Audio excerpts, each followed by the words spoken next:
বসন্তর চিঠি পেয়ে অবাক হয়ে গেলাম। ঘুরতে ঘুরতে আরা জেলার এক কোণে গিয়ে আস্তানা পেতেছে এক বিরাট বড় বাড়িতে। সে লিখেছে, ও ভাই নিখিল, অবশেষে ঘোরাঘুরির অন্ত হল বোধহয়। ঠিক যেমনটি চাই তেমনি একখানি বাড়ি পেয়েছি। বাকি দিনগুলো এইখানেই শান্তিতে কাটিয়ে দিতে পারবো মনে হয়। বাড়িটার কিছু কিছু রোজই ভেঙে পড়ছে, তবু দোতলায় খানচারেক ঘর এখনও যা আছে, আমার চেয়ে তাদের পরমায়ু বেশি এমন আশা রাখি। সেগুলিতে আমি সংসার পেতেছি। একখানাতে শুই, একখানাতে লেখাপড়া করি, আর একখানা দিয়েছি 3 কড়ির মাকে রান্নাবান্নার জন্য। চতুর্থ কামরা তোমার জন্য গুছিয়ে রেখেছি। যত শিগগির পারো তুমি চলে এসো। জানো এই বাড়ির ইতিহাস? এটা ছিল রাজবাড়ি। 1857 সালে যখন প্রথম স্বাধীনতা যুদ্ধ হয়, তখন এ বাড়ির মালিক দস্তুর মতো লড়াই করেছিলেন ইংরেজের বিরুদ্ধে। তার নাম কুমার দলপত সিং। তেজি মানুষ ছিলেন। নানা সাহেবের দরবারে রীতিমতো খাতির ছিল তার। যুদ্ধে যখন হার হল, কুমার বাহাদুর কানপুর থেকে পিছিয়ে এলেন। কাশী, পাটনা সর্বত্রই তার কলিজার রক্ত ঝরেছিল কিছু কিছু। অবশেষে সাদা জাতের শাসনে কবরের শান্তি প্রতিষ্ঠিত হল গোটা দেশে। দলপত সিংয়ের নামে হুলিয়া বেরুল, যে তাকে ধরিয়ে দেবে 10,000 টাকা পুরস্কার পাবে। নিজের জেলাতে গা ঢাকা দিয়ে এদিক ওদিক ঘোরাফেরা করতেন কুমার বাহাদুর। এখানে সবাই তাকে চিনত, মানত, ভক্তি করত। বন্ধু, আত্মীয়, প্রজা যার বাড়িতে দুদিনের জন্য আশ্রয় নিতেন, সে যেন স্বর্গ হাতে পেত। সাবধানে তাকে লুকিয়ে রাখত আর প্রাণপণে তার সেবা করত। মোটের উপর খুব বেশি কষ্ট তিনি পাননি। ইংরেজের চরকে ফাঁকি দিয়ে বেশ নিরাপদে দিন কাটাচ্ছিলেন তিনি। অবশেষে বিনা মেঘে বজ্রপাত হল। তিনি ধরা পড়লেন তার নিজের বাড়িতে। বহুদিন পরে দলপত সিং এসেছিলেন স্ত্রী পুত্রকে দেখবার জন্য। আরও 2-1 এমন এসেছিলেন। তখন কোনো বিপদ হয়নি, কিন্তু এবার হল। তারই খুড়তুতো ভাই মহিনুর তেতলার জানলা থেকে একখানা কালো কাপড় ওড়াল কমিনিট। অদূরে বটগাছে ইংরেজের চর লুকিয়েছিল এই সংকেতের প্রত্যাশায়। সেই রাত্রি সাদা পল্টন এসে বাড়ি ঘেরাও করল। দলপত সিংকে টেনে বার করে তার বাড়ির ভিতরেই তাকে হত্যা করল। তারপর থেকে রাজবাড়ি শ্রীহীন। জমিদারির মালিক হল মহিনুর সিং, কিন্তু সে বাস করল পাটনায় গিয়ে। 50 বছর যেতে না যেতে বাড়িটা একেবারে পরিত্যক্ত হল। এখনকার অবস্থা দেখলে তুমি হয়তো ভয় পাবে। চারিদিকে ইট পাথর ভেঙে ভেঙে পড়ছে। আশেপাশে জঙ্গল গজিয়ে উঠেছে। পরিখার জল পচে দুর্গন্ধ ছড়াচ্ছে। কিন্তু পরিখার বাইরে নতুন কলোনি গজিয়ে উঠেছে একটা। যে মাঠে একদিন দলপত সিং 2000 সিপাহীকে কুচকাওয়াজ করাতেন, তার বুক চিরে লাল সুরকির রাস্তা চারিদিকে ডালপালা ছড়িয়ে দিয়েছে। আর তাদেরই গায়ে গায়ে মাথা তুলেছে পাকিস্তানি উদ্ভাসদের ঘরবাড়ি। প্রধানত ধনী লোকদেরই কলোনি এটা। এখানে বিজলি বাতি পর্যন্ত এসেছে। মোটরের হর্ন আর রেডিওর রাগিনী সর্বদা শুনতে পাওয়া যায় আমার ভাঙা বাড়ির দোতলা থেকে। পরিখার এপারে এই কলোনি, ওপারে আবার খান কতক কুড়ে। তারই একখানাতে 3 কড়ির মা বাস করে। এপারে আলো আর ওপারে অন্ধকার। এই দুয়ের মাঝখানে আমার ভগ্নপুরী। বর্তমান মালিকরা এই বাড়ির আসবাবপত্র সব সরিয়ে ফেলেছেন, তবে দরজা জানলাগুলো এখনো আছে। বছরে 200 টাকা মাত্র ভাড়ায় এই বিশাল ধ্বংসাবশেষ আমি ভাড়া নিয়েছি। এমন সস্তায় এত ভালো জায়গা দুনিয়ায় কোথাও পাবো না আর। আমার এত ভালো লেগেছে বলেই তোমাকে আসতে না লিখে পারলাম না। তোমার বসন্ত। চিঠি পড়ে আমি অবাক। একটা পরবাড়ির উপর এই রকম স্নেহ, নির্জনতা সে ভালোবাসে জানি। তাই বলে সারা জীবন একটা ভাঙা বাড়ির মধ্যে নিজেকে কবর দিয়ে রাখতে হবে? এ কি পাগলামি? বয়স তার সবে 30, অর্থ সামর্থ্য মন্দ নয়, ছবি আঁকতে পারে, লেখক হিসাবেও নাম করেছে একটু। সে লোক যদি এভাবে পৃথিবীর বাইরে চলে যেতে চায়, তাহলে বন্ধুর কর্তব্য হবে তাকে ধরে এনে ডাক্তার দেখানো। বন্ধু বলতে শুধু আমি, কাজেই আমায় যেতে হবে। এক শীতের প্রভাতে আড়াই গিয়ে হাজির হলাম। সঙ্গে নিজের গাড়ি ছিল। পথের বিবরণ বসন্তর চিঠিতে বিশদভাবেই পেয়েছি। কাজেই বাহাদুরনগরে পৌঁছতে কষ্ট হল না। আমার আসবার আগে বসন্তকে চিঠি দিইনি। এই সে কলোনি, লাল, সাদা, গেরুয়া রঙের ছোট ছোট বাড়ি, ফুল বাগানের ফ্রেমে আটা এক একখানি ছবি যেন।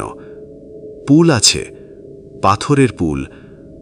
200 বছর আগে পুলের মুখে শাস্ত্রীর ঘর আর লোহার দরজা ছিল, এখনও তার চিহ্ন আছে।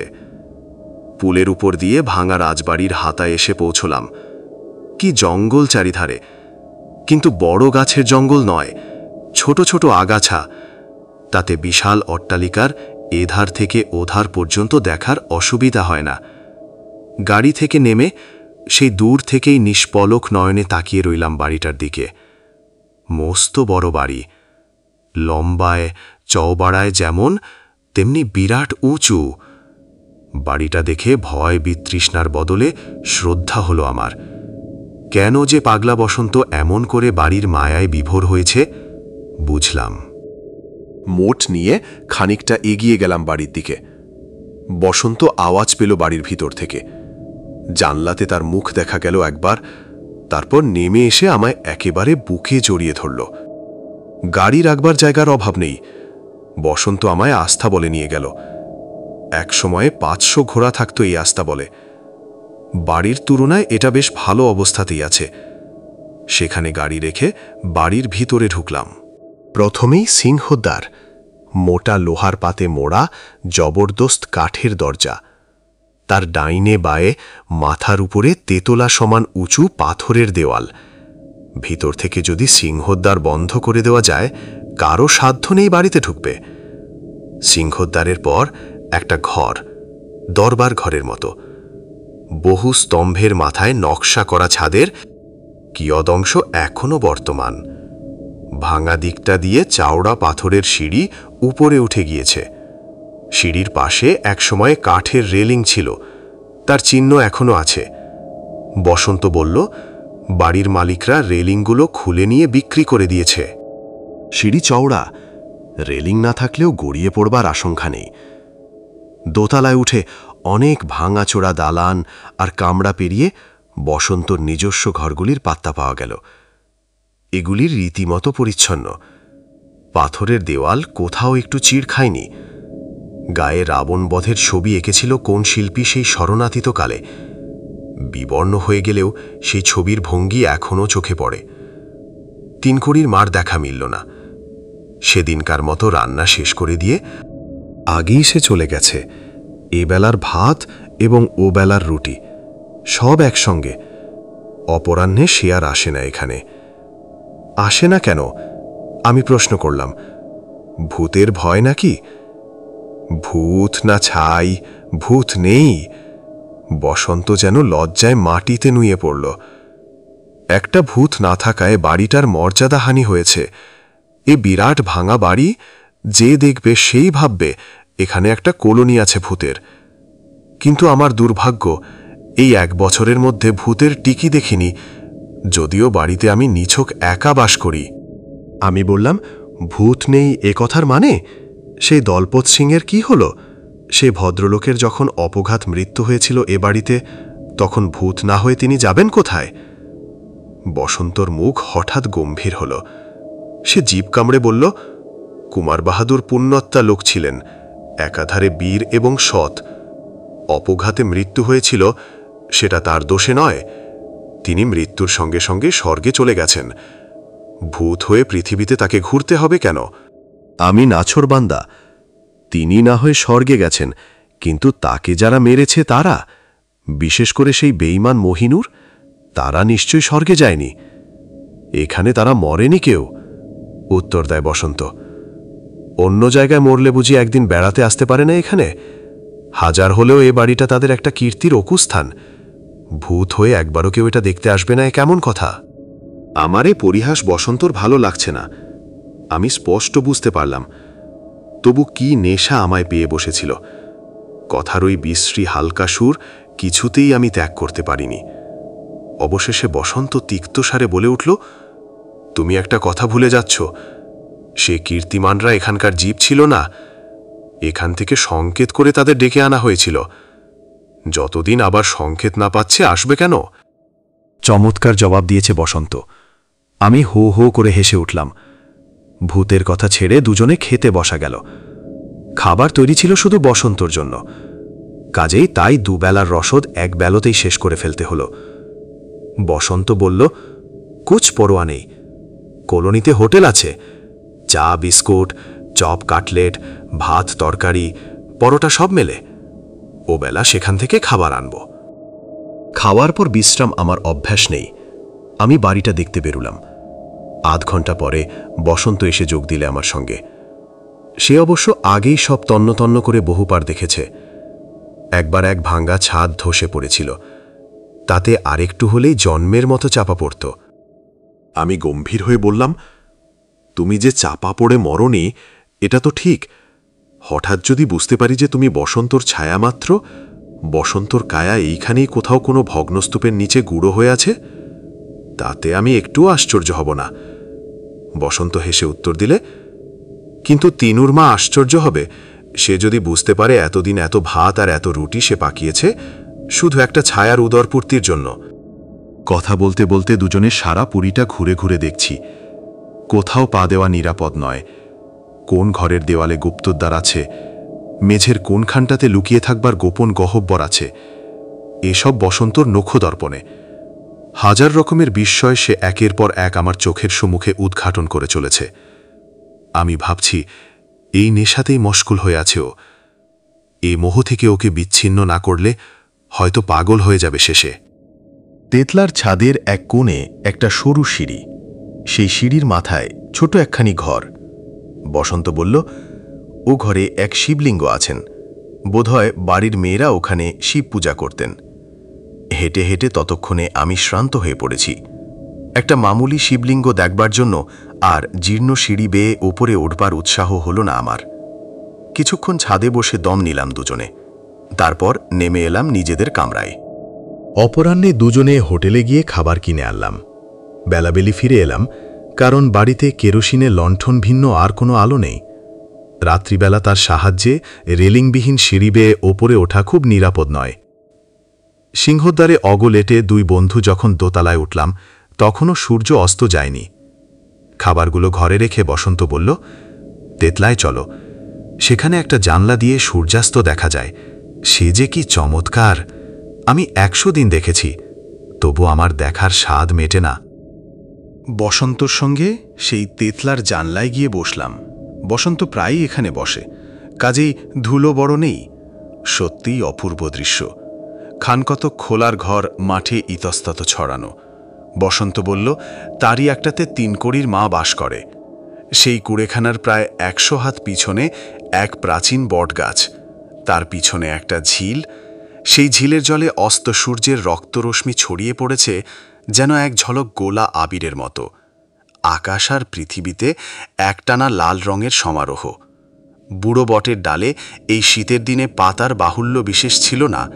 ন্যাড়া ডালগুলোকে মনে হচ্ছে যেন লালের পটভূমিতে সরু মোটা কতকগুলো আঁকাবাঁকা কালির আঁচড়। দুজনে বসে আছি পশ্চিম আকাশের পানে তাকিয়ে। হঠাৎ একখানা পা তুলে দিলাম সেই বেদির উপরে। পায়ের শব্দটা জোরেই হলো, আর সেই শব্দ শুনে আমরা দুজনেই উৎকর্ণ হয়ে উঠলাম। ফাঁপা জায়গায় আঘাত করলে যেরকম শব্দ হয়, এ শব্দ সেই রকম। আমি সকৌতুকে বললাম, বাড়িটার কোথায় যে কত গর্ত আর সুড়ঙ্গ আছে, তুমিও তা এতদিনে আবিষ্কার করতে পারোনি। এখানটাতেও কিছু আছে নিশ্চয়ই। বসন্ত বিনা বাক্যবয়ে নিচে থেকে শাবল নিয়ে এলো, আর বিনা বাক্যবয়ে আমি তাই দিয়ে আঘাত করতে লাগলাম জানলার নিচেকার ফাঁপা জায়গাটিতে। দুটুকরো পাথর খুলে একটা অগভীর গর্ত দেখা দিল। সেই শাবলখানাই আমি নামিয়ে দিলাম ওর ভিতরে। খানিকটা নাড়াচাড়া করতে কি একটা বস্তু যেন জড়িয়ে গেল সেই শাবলের মাথায়।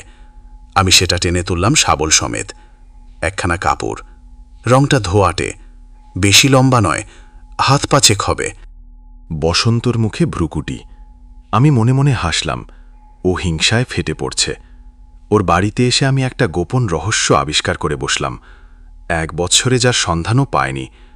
এ পরাজয় হজম করতে পারছে না যেন। কাপড়খানা জানলার বাইরে ধরে ভালো করে ঝাড়তে লাগলাম। ধুলো তাতে আছে, কিন্তু সেই ধুলো ঝাড়লে যাবার নয়, তা আমি জানি। অন্তত 100 বছরের পুরনো ধুলো। ও কি আর হঠাৎ আহত বুলডগের মতো একটা ক্রুদ্ধ গর্জন করে বসন্ত হাত বাড়িয়ে চাদরখানা আমার হাত থেকে কেড়ে নিলে। করছো কি তুমি? হ্যাঁ? বিস্ময়ে হতবাক হয়ে আমি ওর পানে তাকাই।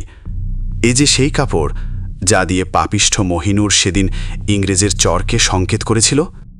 এই বলে সে সভয়ে তাকাতে লাগল ওই ন্যাড়া বটগাছটার দিকে, যেন ওর আঁকামাকা ডালের আড়ালে সে কোনো লুক্কায়িত চরের সাদা মুখ দেখতে পেয়েছে। কথাটা আমারও মনে লাগল। খুব সম্ভব এটা সেই কাপড়, আর খুব সম্ভব এই জানলা দিয়েই মহিনুর ওই বটগাছটার দিকে সংকেত করেছিল। কিন্তু তা যদি হয়, তাতে বসন্তর এমন বিচলিত হবার কি আছে? বুঝতে না পেরে আমি ফ্যাল করে ওর দিকে তাকিয়ে আছি। দেখে সে রেগে উঠল ভয়ানক। জানলাটা বন্ধ করে দিয়ে কালো কাপড়খানা তার নিজস্ব গর্তের ভিতর নিক্ষেপ করল তখনই। তারপর পাথর দিয়ে গর্ত বন্ধ করতে করতে সে গঞ্জাতে লাগল, আস্ত বোকা, ও সংকেতে কি অনর্থই না ঘটেছিল সেদিন, আজ আবার তেমন কিছু হয় যদি? আমি আকাশ থেকে পড়লাম। আজ আবার অনর্থ? কি রকম অনর্থ? কে ঘটাবে অনর্থ? কেন ঘটাবে? ঝড়ের বেগে প্রশ্নের পর প্রশ্ন করি আমি। উত্তর দেবার আগে সে আমার হাত ধরে টেনে নামিয়ে নিয়ে এলো দোতলায়, নিজের ঘরে। তখন সন্ধ্যা হয়ে এসেছে প্রায়। ম্লান গোধূলির আলোয় সিংহদ্বারের দিকে তাকিয়ে সে বলল মৃদু কণ্ঠে, ওই দোর খুলে আমরা পালাই, চলো, এখনো সময় আছে। তারা আসবার আগে আমরা পালিয়ে যেতে পারব। হোটেলে একটা রাত্রির মতো আশ্রয় পেতে পারব। চলো, এখনই চলো। এরপর তারা এসে পড়বে হয়তো। কারা? কারা এসে পড়বে? আমি কিছু বুঝতে না পেরে পাগলের মতো চেঁচিয়ে উঠলাম। কিছু বুঝতে পারছিলাম না, কেবল এইটুকু ছাড়া যে অভাগা বসন্ত বদ্ধ পাগল হয়ে গেছে। আমার প্রশ্ন শুনে বসন্ত আমার দিকে স্থির দৃষ্টিতে চাইল। আমিও ভালো করে তাকিয়ে দেখলাম তার দিকে। না, তার চোখে পাগলামির কোনো আভাস নেই। তবে এসব কি বলছে ও? বসন্ত বললে, কারা এসে পড়বে বুঝছ না? সেই সেদিন যারা এসেছিল, মনে করছো তারা আর নেই? পাগল, তারা মরেছে বটে, কিন্তু তাদের হিংসা মরেনি। পাপ দীর্ঘজীবী। রক্তের তৃষ্ণা একবার জাগলে সহজে তা মেটে না। একটা দলপত সিংহের রক্তপান করে সেই 200 গোড়া সৈনিকের রক্তপিপাসা চিরদিনের মতো ঠান্ডা হয়ে গিয়েছে ভেবো না। তারা আবার একটা সংকেত পাবার প্রত্যাশায় আছে এই প্রায় 100 বছর ধরে। সে সংকেত আজ তারা পেয়েছে, সেই একই জানলা থেকে, সেই একই কালো কাপড়ের সংকেত। আজ তারা আসবে ঠিক যেভাবে সেদিন এসেছিল। আমি রীতিমতো ভয়ার্ত হয়ে পড়লাম। সে শুধু ওর ভয়ের ছোঁয়াচ লেগে। পরক্ষণই জোর করে হেসে উঠলাম। কি বলছো বসন্ত? কিসের সংকেত? কিসের রক্তপিপাসা? যত আজগুবি কথা ভেবে ভেবে এই 1 বছর ধরে তুমি নিজের মাথার মাথা খেয়েছ। চলো, খেতে বসা যাক। খেয়ে লম্বা ঘুম। তারপর সকালে তোমায় নিয়ে বাংলা মুল্লুকে ফিরে যাচ্ছি আমি। ফিরে যেতে চাইলেই ওরা তোমায় যেতে দেবে? হেসে তুমি উড়িয়ে দিলে আমার কথা। বেশ, তুমি যদি মরতে রাজি থাকো, আমিও আছি। দেখি কি হয়। দুজনে গিয়ে খেতে বসলাম। কেরোসিনের আলো জ্বলছে মিটমিট করে। চারিদিকে থমথমে গুমোট। বাতাসের আভাস নেই কোথাও। জানলা খোলা আছে, কিন্তু কলোনিতে একটাও আলো জ্বলেনি এখনো। ওখানে বাড়িতে বাড়িতে, গলিতে গলিতে বিজলি বাতি আছে দেখে এসেছি। ওদিককার লাইন ফিউজ হয়ে গেল নাকি? মনের ভাব ভাষায় প্রকাশ করা মাত্র বসন্ত তিক্ত হাসি হেসে বলল, তুমি তো এতক্ষণে লক্ষ্য করলে? আলো দেখা যাচ্ছে না। রোজ যায়, আজ দেখা যাচ্ছে না। ফিউজ হয়নি। বাড়িতে বাড়িতে 100 আলো জ্বলছে ওখানে। শুধু আলোর কথা ভাবছো তুমি? আমি ভাবছি গ্রামোফোন রেডিওর গানের কথা। রোজ প্রতি বাড়ি থেকে তার আওয়াজ পাই, আজ পাচ্ছি না। মানে বাইরের পৃথিবী থেকে বাড়িটা বিচ্ছিন্ন হয়ে গেছে। বিচ্ছিন্ন করে দিয়েছে ওরা। ওই বাইরে দেখছ জমাট অন্ধকারের দেওয়াল, ও অন্ধকার প্রেতলোকের। আমি চকিতে স্তব্ধ হয়ে বসে থেকে লাফিয়ে উঠলাম। বসন্তর হাত ধরে তাকে তুলে বললাম, আমরা এখনই বেরিয়ে যাব। তুমি যা বলেছিলে, হোটেলে রাত কাটাবো আজ। তোমার এসব আজগুবি কথায় বিশ্বাস করি না, কিন্তু তুমি যেরকম ভয় পেয়েছ, তাতে এখানে তোমাকে আর তিলার্থ থাকতে দেওয়া উচিত হবে না। চলো। আমার সঙ্গে ঘর থেকে বেরিয়ে যেতে যেতে বসন্ত বলল, কিন্তু বেশি দূর যেতে হবে না। ওরা এসে গিয়েছে, বাড়িটা ওরা ঘিরে বসে আছে। এখন বাইরে যাওয়া মানে ওদের মুখে ঝাঁপিয়ে পড়া। অবশ্য তাতে কিছু আসে যায় না। মরতে যখন হবেই, 2 মিনিট আগে না হয় পরে। এতক্ষণে আমারও যেন ধারণা হলো যে অনৈসর্গিক একটা কিছু ঘটতে চলেছে। রক্তের গন্ধ পাচ্ছি চারিদিকে, বাতাস বইছে না, কিন্তু একটা শিরশির আওয়াজ কানের কাছে। কারা যেন ফিসফিস করে কথা কইছে ঠিক আমার পাশে দাঁড়িয়ে। একটা অসীম প্রভাব বিশাল পাষাণপুরীকে গিলে ধরেছে যেন। এখান থেকে পালাতে হবে, পালাতেই হবে। সিঁড়ির উপরে লণ্ঠন রেখে হাতড়ে হাতড়ে নিচে নেমে গেলাম। দরবার হায় এসে পড়লাম। ভগবানকে ডেকে আগল খুলে ফেললাম একটানে। কর্কশ কাঠের পাল্লা পিছনে সরে এলো, দরজা খোলা। এবার এগিয়ে গেলেই হয়। তা হয় না, এগিয়ে যেতে চাইলেই যাওয়া যায় না। সেই যে অন্ধকারের দেওয়াল, সত্যই নিরেট। তাকে জানত। এক পা অগ্রসর হলেই সেই দেওয়ালে ধাক্কা খাচ্ছি, ঠিক যেন একটা কালো পাহাড় আমাদের পথ আটকে দাঁড়িয়ে। বসন্ত চুপি চুপি বলল, দেখছ, যাবার পথ নেই। হৃৎপিণ্ড ধুন্ধুক করছে কিনা ভালো বুঝতে পারলাম না। হঠাৎ সেই বিষয়ে যখন আশ্বস্ত হলাম, তখন একবার তীক্ষ্ণ দৃষ্টিতে তাকিয়ে দেখলাম সেই অন্ধকার প্রাচীরের দিকে।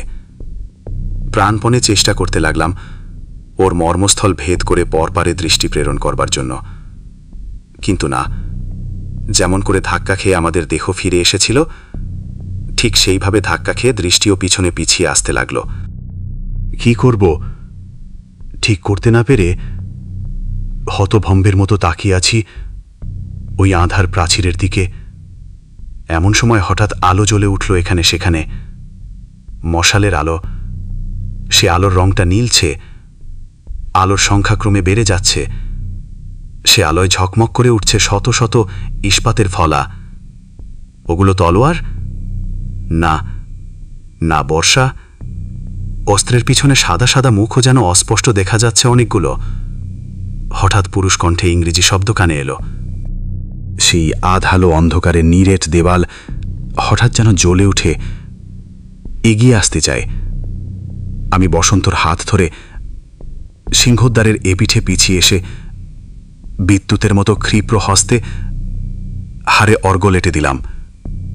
আর সেই মুহূর্তে ও পিঠে যেন হাজারটা দানব একসঙ্গে চিৎকার করে উঠল দারুণ আক্রোশে। ছুট! দরবার পেরিয়ে সিঁড়ি, সিঁড়ি বেয়ে দোতলা।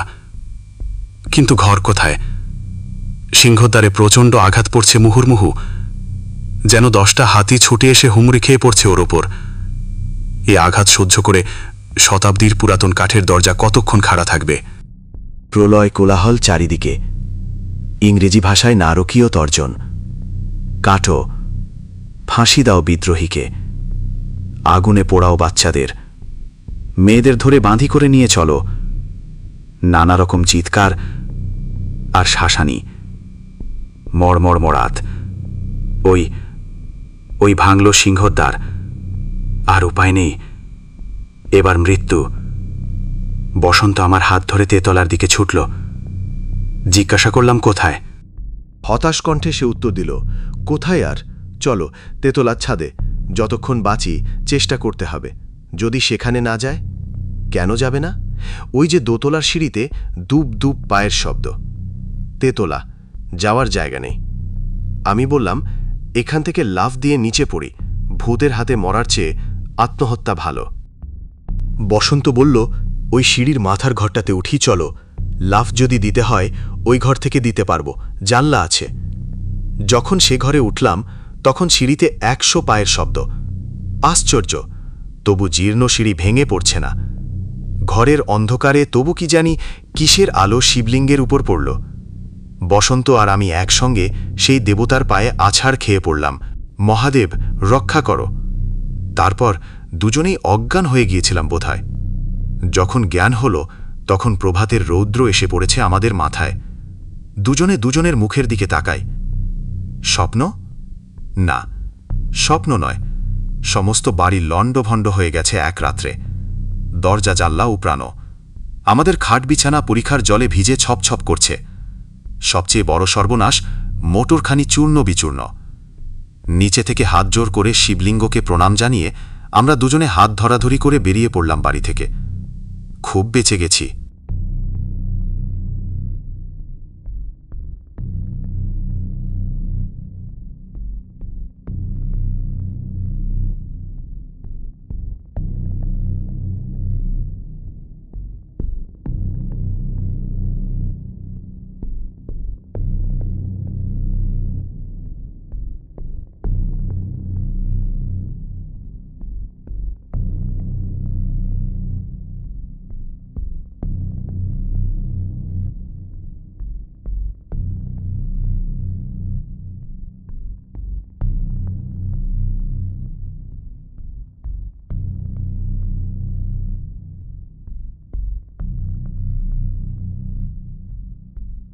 এই ছিল আজকের সম্পূর্ণ গল্পটি।